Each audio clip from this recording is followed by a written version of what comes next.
क्या क्वेश्चन है? Question number 1 कि the largest planet of the solar system is, सौर मंडल का सबसे बड़ा ग्रह है पृथ्वी, यूरेनस, बृहस्पति, प्लूटो। चलो जी, सही जवाब क्या होगा?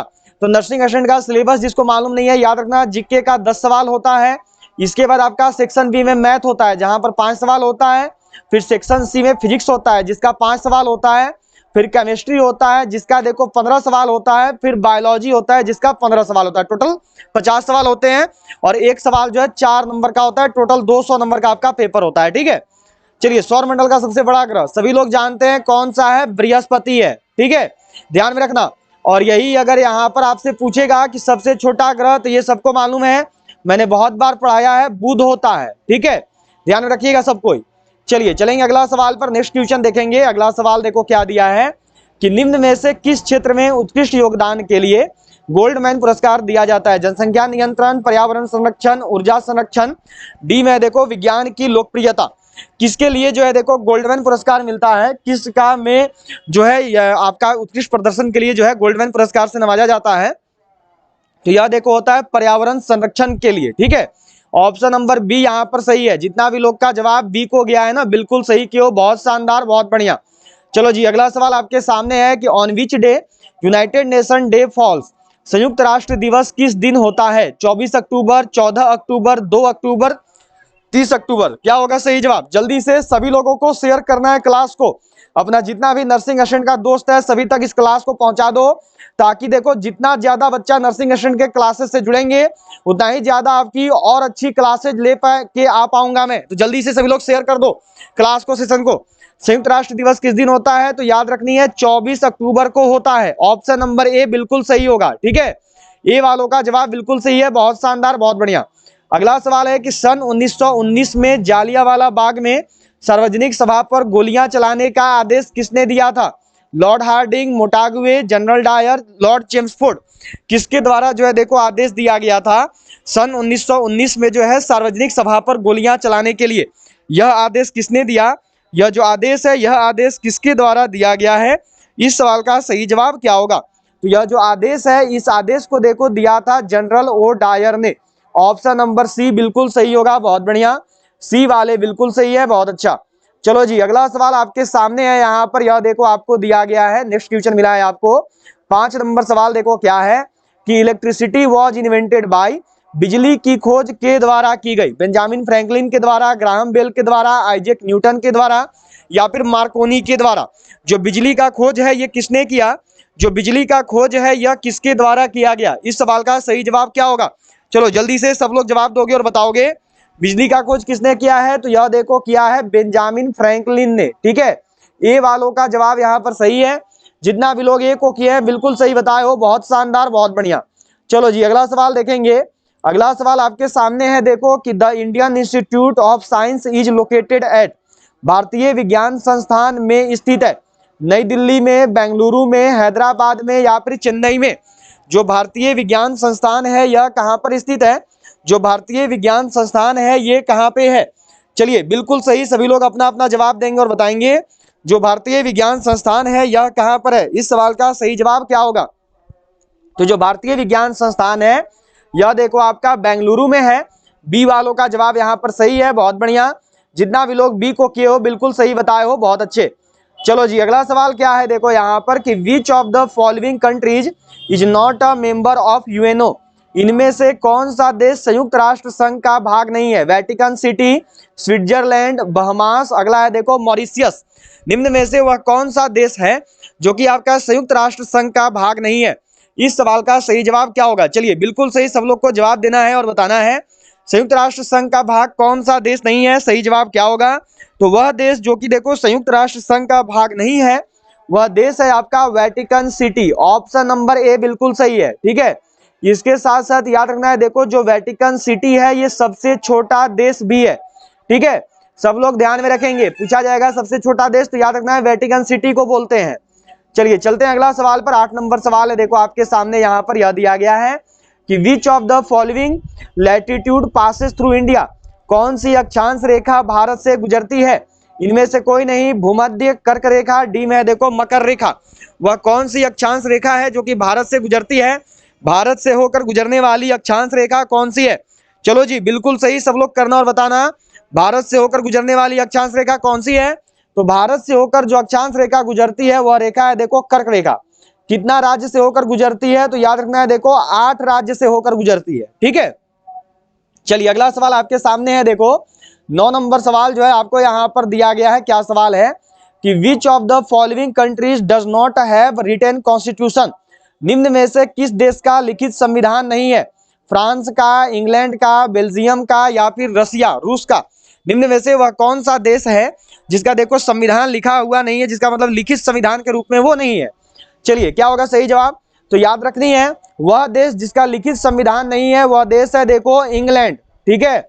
याद रखोगे, सबको को क्लियर कर रखना है, ठीक है। एक चीज याद रखना, पूछा जाएगा आपसे कि सबसे पुराना संविधान, द ओल्डेस्ट कॉन्स्टिट्यूशन किस देश का है? तो सबसे पुराना संविधान लिख लेना अमेरिका का है, ठीक है। और इसके साथ साथ अगर आपसे यहां पर बोला जाए कि सबसे बड़ा या सबसे व्यापक संविधान किसका है, तो सबसे बड़ा या सबसे व्यापक बोलेगा तो ये संविधान है देखो भारत देश का, ठीक है। सभी लोग को ध्यान में रखना इन दोनों चीज को, सभी लोग दोनों चीज याद रखना। चलो जी अगला सवाल क्या है कि the headquarter of Asian development bank is located at? एशियाई विकास बैंक का मुख्यालय में स्थित है मनीला में, बैंकॉक में, सिंगापुर में, ऑप्शन नंबर डी में है जकार्ता में। एशियन विकास बैंक का मुख्यालय कहां पर है? जो एशियन विकास बैंक है इसका हेडक्वार्टर कहां पर है? चलो जी बिल्कुल सही, सब लोग करना और बताना। जो एशियन विकास बैंक है इसका हेडक्वार्टर, इसका मुख्यालय कहां पर है? इस सवाल का सही जवाब क्या होगा? तो जो एशियन विकास बैंक है इसका हेडक्वार्टर है देखो मनीला में, ठीक है।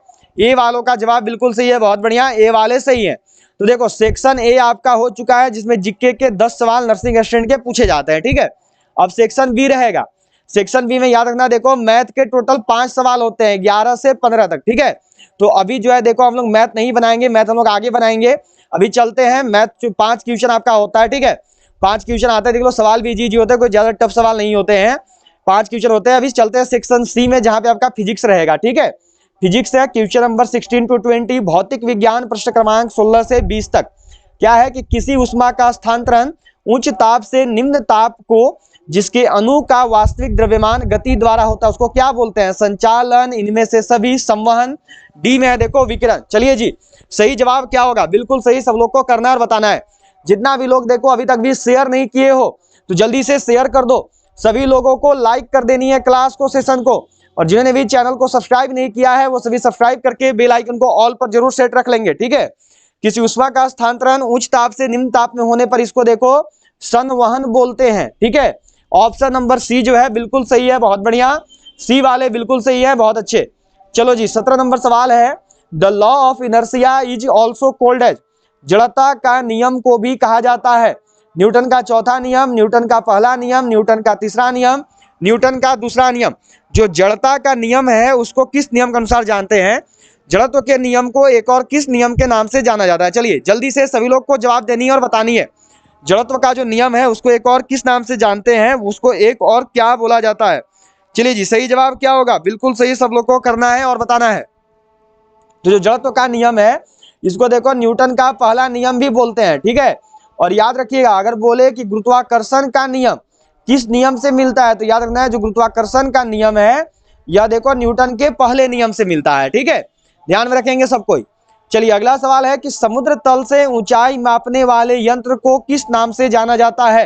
विभव मापी, विस्फारणी, क्या है तुंगता मापी, अल्टीमीटर, डी में देखो पवन वेग मापी, एनीमोमीटर, क्या बोलते हैं?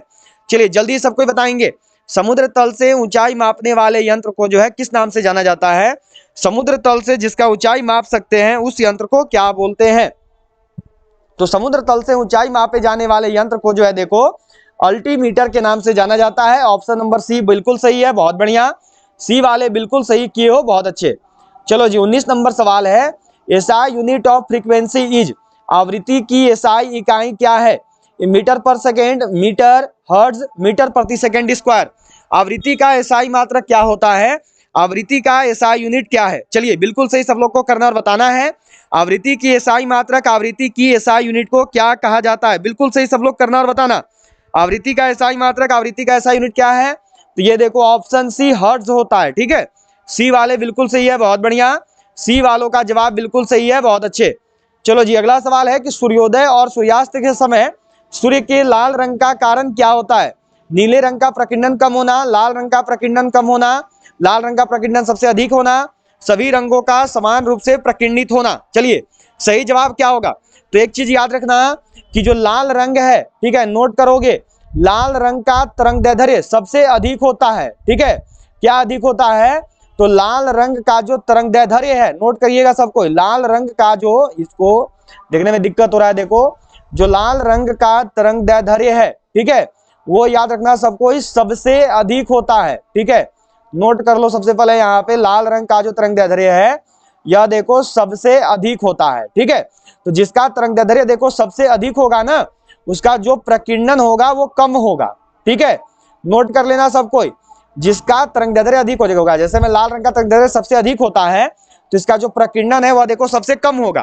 तो सबसे कम प्रकीर्णन वाला ऑप्शन कहां पर है? ये देखो, लाल रंग का प्रकीर्णन सबसे कम होता है। ठीक है, इसी वजह से जो है देखो ऐसा घटित होता है।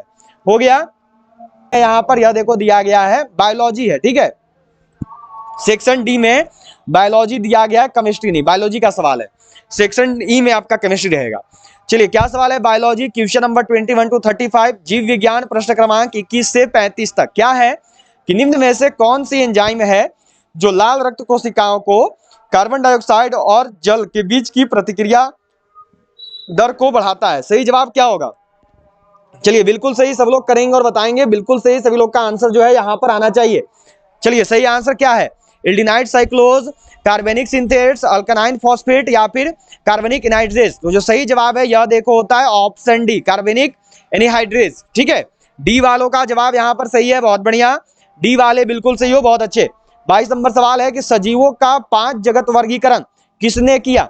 सजीवों का जो 5 जगत वर्गीकरण है, मैंने बहुत बार पढ़ाया था, आप सबको याद करो, जीडी का ही जब मैं क्लास ले रहा था तभी मैंने आप सबको बहुत बार पढ़ाया है कि सजीवों का 5 जगत वर्गीकरण किसने किया। इस सवाल का सही जवाब क्या होगा? तो यह देखो किया है विटकर ने। ऑप्शन नंबर ए यहां पर सही है, ए वाले बिल्कुल सही है, बहुत अच्छा, ए वालों का जवाब बिल्कुल सही है, बहुत बढ़िया। 23 नंबर सवाल है कि निम्न में से कौन से कारक नई प्रजातियों के निर्माण में शामिल होते हैं? चलिए जी, वह कौन सा कारण है जिसके कारण नई प्रजाति का निर्माण होता है? प्रतियोगिता और उत्परिवर्तन, जीवन प्रवाह और प्रतियोगिता, अलगाव और जीव प्रवाह या फिर अलगाव और विविधता। चलिए सही जवाब क्या होगा? बिल्कुल सही जो है सब लोग को करना और बताना है, बिल्कुल सही सब लोग करिएगा और बताइएगा यहाँ पर इस सवाल का सही जवाब क्या होगा। चलो जी जल्दी से सब लोग को आंसर करना है यहाँ पर। चलिए क्या होगा सही जवाब, देखते हैं किसका किसका सही आता है यहाँ पे। तो जो सही आंसर है यह देखो होता है अलगाव और जीव प्रवाह। ठीक है, ऑप्शन नंबर सी यहाँ पे सही है, सी वालों का जवाब सही होगा। अगला सवाल है देखो कि the production of and management of fish is called, मछली के उत्पादन और प्रबंधन को क्या कहा जाता है? सिंपल भाषा में पूछेगा तो ऐसे पूछेगा कि मछली का उत्पादन क्या कहलाता है? जलीय कृषि कहलाता है, ठीक है, जलीय कृषि कहलाता है या मधुमक्खी पालन कहलाता है या रेशम कीट पालन या फिर मत्स्य पालन, क्या बोलते हैं? तो इससे इजी तो सवाल मुझे नहीं लग रहा है कि आप लोग के लिए और कोई रहेगा। चलो जी जल्दी से सबको अपना अपना जवाब देना और बताना, मछलियों का उत्पादन और प्रबंधन क्या कहलाता है? तो यह देखो मत्स्य पालन कहलाता है। डी वालों का जवाब बिल्कुल सही है, बहुत बढ़िया, ऐसे ही दिमाग लगाओगे तो दिख जाएगा, डी वाले सही है। ठीक है, चलो अगला सवाल है यहाँ पर देखो आपका कि बाह्य वातावरण में परिवर्तन के बावजूद आंतरिक अनुकूल परिस्थितियों का रखरखाव क्या कहलाता है? इसको क्या बोलते हैं? चलिए जल्दी से सब लोग को यहाँ पर आंसर करना है और बताना है क्या बोलते हैं।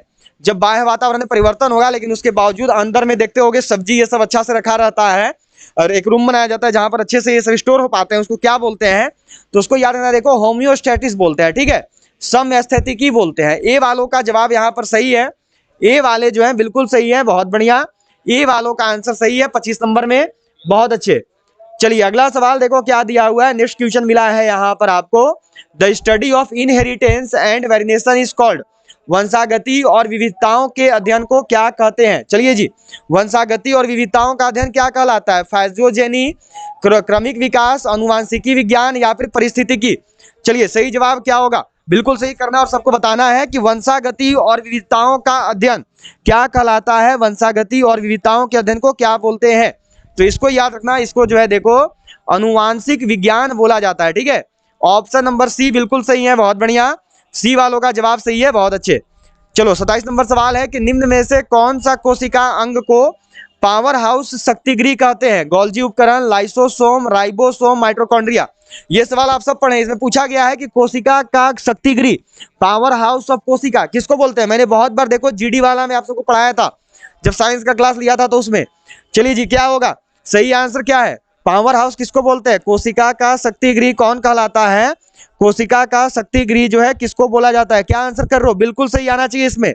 तो जो सही जवाब है यह देखो होगा ऑप्शन डी, माइटोकॉन्ड्रिया। ठीक है, डी वालों का जवाब सही है, बहुत अच्छा, डी वाले बिल्कुल सही है, बहुत बढ़िया। अगला सवाल है कि study of nuclear cytology is called, केंद्रक कोशिका विज्ञान का अध्ययन क्या कहलाता है? राइनोलॉजी, तंत्रिका विज्ञान, केंद्रक विज्ञान, डी में देखो कवक विज्ञान, क्या बोलते हैं?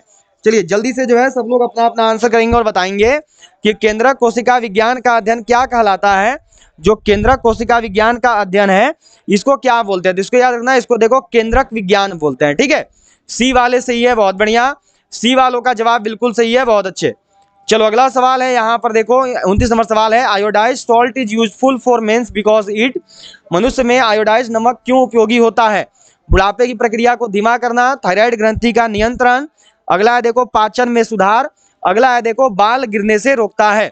मनुष्य में आयोडाइड नमक का क्यों उपयोगी है? मनुष्य के लिए, मनुष्य को आयोडाइड नमक का प्रयोग क्यों करना चाहिए? तो ये देखो उपयोगी होता है थायराइड ग्रंथि के नियंत्रण के लिए। ठीक है, ऑप्शन नंबर बी बिल्कुल सही है, बहुत बढ़िया, बी वालों का जवाब बिल्कुल सही है, बहुत अच्छे, बी वालों का जवाब बिल्कुल सही है, बहुत बढ़िया। चलो अगला सवाल है कि what is the major source of formation of soil, मिट्टी के निर्माण का प्रमुख स्रोत है? नदी के किनारे, चट्टाने, बर्फ से ढके पहाड़, ऑप्शन नंबर डी में देखो ज्वालामुखी। चलिए सही जवाब क्या होगा? अगर अभी तक भी क्लास को लाइक नहीं किया हो तो जरा एक बार सबको लाइक कर दो, जल्दी से सारे लोग शेयर करेंगे अपने सभी दोस्तों तक, और जिन्होंने अभी तक भी चैनल को सब्सक्राइब नहीं किया है वो सभी सब्सक्राइब करके बेल आइकन को ऑल पर जरूर सेट कर। ऑप्शन नंबर बी बिल्कुल सही है, बहुत बढ़िया।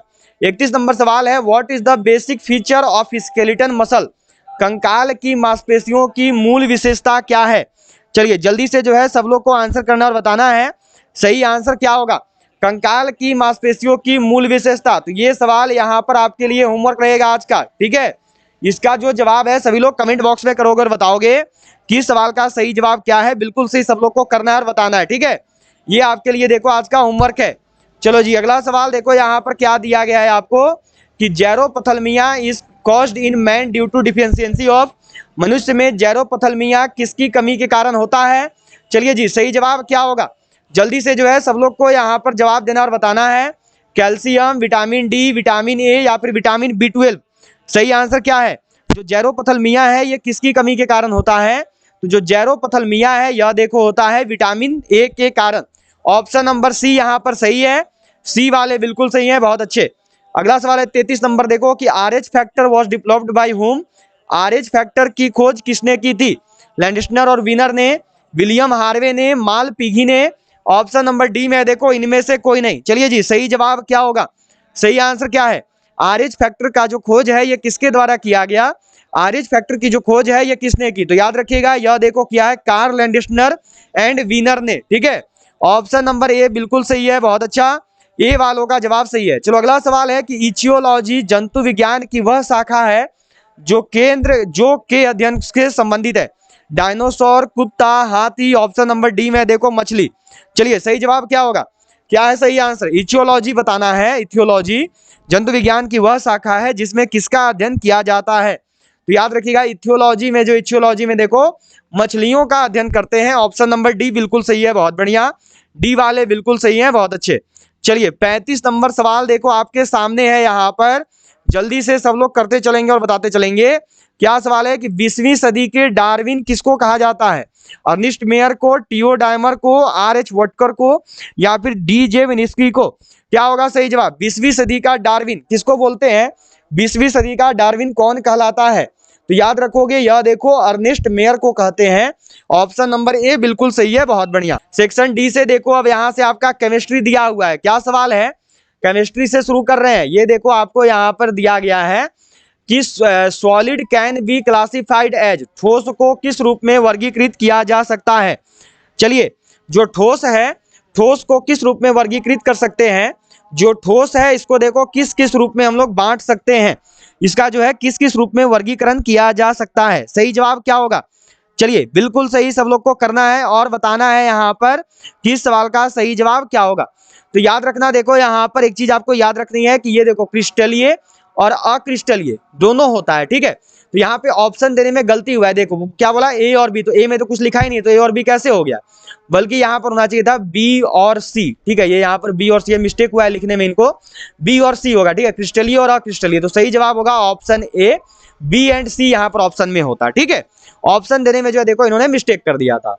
चलिए अगला सवाल आपके सामने है, देखो कि which of the following is used in dry cleaning? निर्जल धुलाई में किसका प्रयोग किया जाता है? पेट्रोल का, कोल्टार का, केरोसिन तेल का?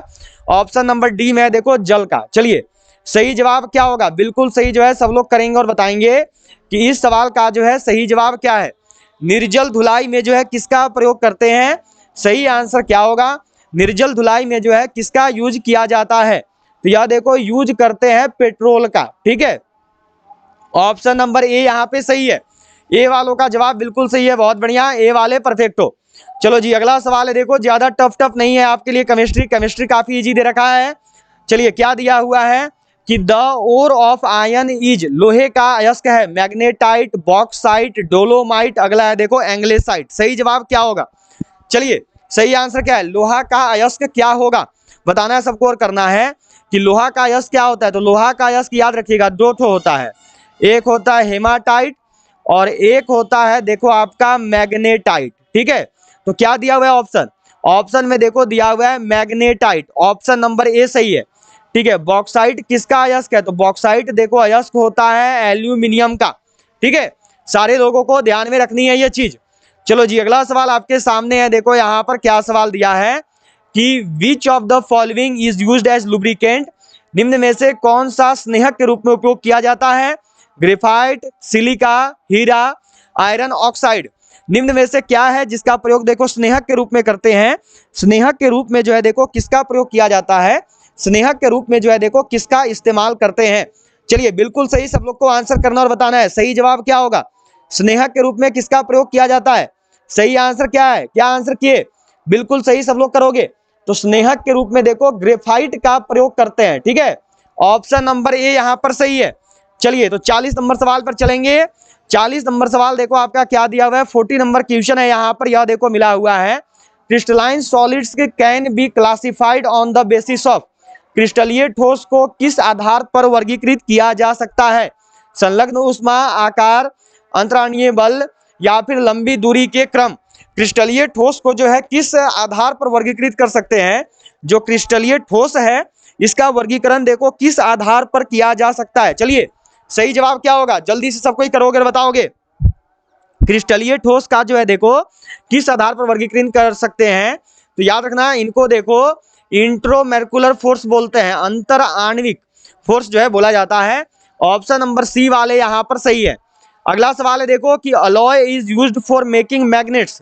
चुंबक बनाने के लिए मिश्र धातु का उपयोग किया जाता है, मैग्नीशियम का, स्टेनलेस स्टील का, ड्यूरेनियम का या फिर अल्निको का? किसका प्रयोग करते हैं? चलो जी जल्दी से सब लोग करोगे बताओगे सही जवाब क्या होगा। चुंबक बनाने के लिए जो है किस मिश्र धातु का प्रयोग किया जाता है? चुंबक बनाने के लिए जो है कौन सी मिश्र धातु को जो है प्रयोग में लाया जाता है? सही जवाब क्या है? तो चुंबक बनाने के लिए जो है देखो आपका जिस मिश्र धातु को प्रयोग में लाते हैं उस मिश्र धातु का नाम क्या है? जल्दी से सब लोग को जवाब देनी है। क्या सही आंसर किए? तो यह देखो अल्निको होता है। ऑप्शन नंबर डी वाले सही है, डी वालों का जवाब यहाँ पर बिल्कुल सही है, बहुत बढ़िया। चलो जी अगला सवाल है, ऑक्सीडेशन इज डिफाइंड एज। ऑक्सीकरण को के रूप में परिभाषित किया जाता है, इलेक्ट्रॉन की कमी, ऑक्सीजन की कमी, हाइड्रोजन की वृद्धि, इलेक्ट्रॉन की वृद्धि। ऑक्सीकरण को किस रूप में जो है विभाजित करते हैं? सही जवाब क्या होगा? ऑक्सीकरण को जो है देखो किस रूप में बताया जाता है? ऑक्सीकरण में क्या होता है? तो ऑक्सीकरण जो है इसमें याद रखना देखो कि ऑक्सीजन बढ़ता है, ठीक है। ऑक्सीजन क्या हुआ? तो ऑक्सीजन जो है बढ़ता है और जो इलेक्ट्रॉन होता है इसका देखो कमी होता है, ठीक है। ऑक्सीकरण में तो इलेक्ट्रॉन का कमी मतलब कि option number A loss of electrons, ठीक है। ऑक्सीकरण में जो है इलेक्ट्रॉन की कमी होती है। चलो अगला सवाल देखो यहाँ पे दिया हुआ है कि reducing agent is also known as. अपचायक को के रूप में भी जाना जाता है। अपचायक अभिक्रियता, ऑक्सीकरण, ऑक्सीकरक अभिक्रियता या फिर अपचयन। अपचायक को किस रूप में जानते हैं? अपचायक को जो है क्या बोला जाता है? सही जवाब क्या होगा? चलिए जल्दी से सबको करेंगे और बताएंगे। जो रिड्यूसिंग एजेंट होता है उसको क्या बोलते हैं? अपचायक को जो है क्या कहा जाता है? तो जो अपचायक है इसको देखिए रिड्यूसेंट एजेंट के रूप में जाना जाता है। ऑप्शन नंबर ए सही होगा। ए वालों का जवाब यहाँ पर सही है, बहुत बढ़िया। ए वाले बिल्कुल सही है, बहुत अच्छे। चलो जी 44 नंबर सवाल है, देखो कि name the gas which is present in the domestic cooking gas cylinder. घरेलू गैस सिलेंडर में विद्यमान गैस का नाम बताओ।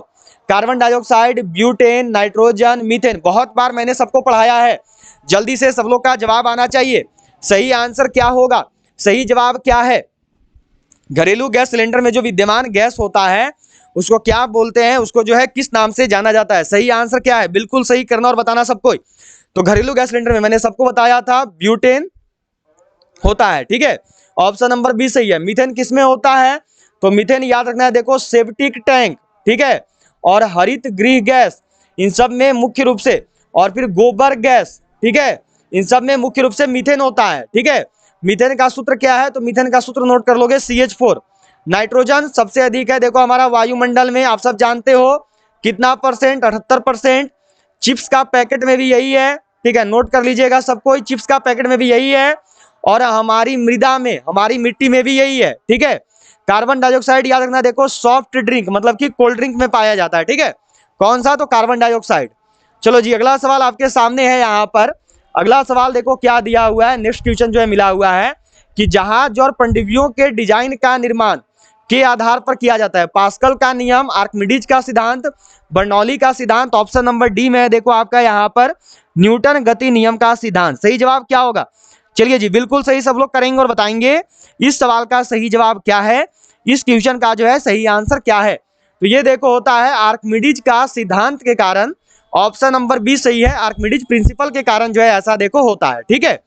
चलिए अगला सवाल है कि निम्न में से कौन सा पदार्थ प्रयोगशाला में उदासीन गैसों को तेजी से सुखाता है? निर्जलीय कैल्शियम क्लोराइड, सक्रिय चारकोल, N3PO4, फास्फोरस पेंटॉक्साइड। सही जवाब क्या होगा? चलिए बिल्कुल सही सब लोग को जवाब देना है और बताना है इस सवाल का सही आंसर क्या है, इस क्वेश्चन का जो है सही जवाब क्या है। निम्न में से वह कौन सा पदार्थ है जिसको देखो उदासीन गैसों को तेजी से सुखाने में काम आता है? सही जवाब क्या होगा? इस क्वेश्चन का सही आंसर क्या है? क्या आंसर कर रहे हो? देखो क्वेश्चन कुछ कुछ टफ है, कुछ कुछ इजी है, ठीक है, तो आपको दोनों चीज पढ़ना होगा। ये देखो होता है निर्जलीय कैल्शियम क्लोराइड की वजह से। ऑप्शन नंबर ए जो है देखो यहाँ पर सही जवाब है, ठीक है। चलो अगला सवाल है, देखो यहाँ पर क्या क्वेश्चन दिया हुआ है, देखो क्या सवाल है आपका कि which are the two forms of oxygen found in atmosphere. वातावरण में पाए जाने वाले ऑक्सीजन के दो रूप कौन से हैं? पानी और ऑक्सीजन, ओजोन और ऑक्सीजन, पानी और कार्बन डाइऑक्साइड। अगला है देखो पानी और ओजोन। वैसा बताना है कि वातावरण में पाए जाने वाले ऑक्सीजन के दो रूप कौन सा है। याद रखना वातावरण में, ठीक है, पृथ्वी पर नहीं बोला है, वातावरण में। तो जहां जहां पानी उसको हटा दो। वातावरण पानी होता है, नहीं होता है, पानी होता है, नहीं होता है, पानी होता है, नहीं होता है। तो और डी भी नहीं होगा, ए भी नहीं होगा, सी भी नहीं होगा। तो जो सही जवाब है यह है देखो ऑप्शन बी, ओजोन और ऑक्सीजन, ठीक है। चलिए अगला सवाल आपके सामने 48 नंबर सवाल, 48 नंबर क्वेश्चन। वह प्रणाली जिसमें वातावरण के साथ द्रव्य, ऊर्जा अथवा कार्य का आदान प्रदान नहीं होता है कहलाती है समतापीय, रुद्धोष्म, पृथक या फिर समृद्ध। सही जवाब क्या होगा? चलिए क्या बोलते हैं? वह प्रणाली जिसमें द्रव्य या ऊर्जा या कार्य किसी का भी आदान प्रदान नहीं हो रहा है उसको क्या बोलेंगे? खुद से सोचो कि वो तो एक और हो गया। मानो वैसा चीज जिसमें नहीं द्रव्य का आदान प्रदान होगा, ना ही ऊर्जा का, ना ही कार्य का, वो अकेला है, तो उसको क्या बोलेंगे? आइसोलेटेड बोलेंगे, उसको जो है पृथक बोलेंगे, ठीक है। तो सी वाले सही है, सी वालों का जवाब यहाँ पे सही है। कुछ कुछ चीज देखो आप लोग नॉर्मल अपना दिमाग लगा के भी बना सकते हो, ठीक है। तो कुछ कुछ चीज में आपको सही करना होगा अपना माइंड से भी, सारा चीज थोड़ा बहुत आपको दिमाग वाला भी देगा। अगला सवाल है देखो यहाँ पे क्या क्वेश्चन दिया हुआ है कि which of the following noble gas does not exist in air. निम्न में से कौन सी नोबेल गैस हवा में उपलब्ध नहीं है? Helium, argon, radon, neon. वह कौन सी नोबेल गैस है, मतलब कि उत्कृष्ट गैस या अक्रिय गैस जो कि हवा में नहीं है? सही जवाब क्या होगा? चलिए बिल्कुल सही करना और सबको बताना है इस सवाल का सही आंसर क्या है, इस क्वेश्चन का जो है सही जवाब क्या होगा। तो वह गैस जो कि नहीं है उपस्थित वह रेडॉन है, ठीक है, जो कि वायुमंडल में नहीं है। चलिए अब जो है यहाँ पर देखो आपका आज का अंतिम सवाल है, which of the following is known as king of chemicals, निम्न में से रसायनों का राजा किसको बोलते हैं? चलो जल्दी से बताओगे, नाइट्रिक अम्ल को, सल्फ्यूरिक अम्ल को, एसिटिक अम्ल को, या फिर फॉस्फोरिक अम्ल को? लास्ट क्वेश्चन है, ठीक है। जिन्होंने भी अभी तक भी क्लास को शेयर नहीं किया, किसका इंतजार कर रहे हो नर्सिंग असिस्टेंट वालों? अगर ऐसी ही क्लास चाहिए तो जल्दी सब कुछ शेयर कर दो, और भी ज्यादा जल्दी सारे लोग लाइक करेंगे, और सभी लोग जो है चैनल को सब्सक्राइब करके बेल आइकन को ऑल पर जरूर सेट रख लेंगे।